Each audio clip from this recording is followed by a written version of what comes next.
Ассалаумағалейкум, құрметті көрермендерім, баршаңызға қайырлы күн. Бір бауырым жазып кеткен екен, жүндері түсіп қалған тауықтарды қалай қалпына келтіруге болады деп. Ең біріншіден жүні түсіп қалған тауықтар енді тілеп атыру мүмкін, олар либо әтеш үстін тапап түсіріп тастауы мүмкін да.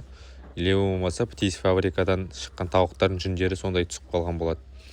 Оны ең бірінші себебі жайылымның болмағанынан. Жайылым жақсы болса, постоянно далада жүрсе, мына далада көк шөпті жейтін болса, ол кезде уже жүндерінің барлығы түлеп жақсы ауысым болады да, жақсы күтім болса. Бір қорада қамалып тұра берсе, оған ракушняк жемесе, қораның іші лас болса, уже тауықтардың жүндері түсіп, тауықтар әбіржіп, үстеріне кене, бет, сірке дейтін нәрселер уже тауыққа жабысады. Тауық мысалы постоянно осылай далада жүретін болса, ол кезде уже олардың үстінде манағыдай кене, бет, сірке болмайды. И және де мына көк шөпке жайылып өскен тауықтардың жүндері жақсы болады да, үлпейіп күшті болып өсіп тұрады. Сол себепті мына бауырым айтарым, енді бірінші очерт неден екенін біліп алыңыз.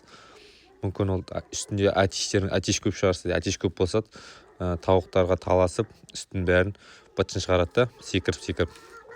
Екінші мәселе, тұрған жері қандай, үстінде кене, бет, сірке бар ма, жоқ па, соны анықтау керек.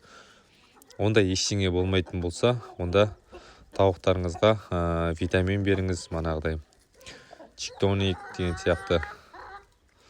Енді витаминдер көп қой. Мысалы көбінесе енді осындай көк шөпке жайылымда шығарыңыз. Сосын бидайды суға саласы да, бидайды көк шөп өсіресі бидайдан тамырландырып бересі бидайды. Сол кезде тауықтарыңыздың жұмыртқа тууына жақсы болады. Және де жүндерінің қалпына келуіне де жақсы болады. Солай беріп бараңыз. Біздер кенде таңертең кешкені ұқсайды далада жүреді. Кешке қаратай қораға кіреді, қамалады деген сияқты ғой. Әзірге осы бізде. Олар тек үйінде өткенмен үйректер тек судан шықпайды екен, суға шомылай береді.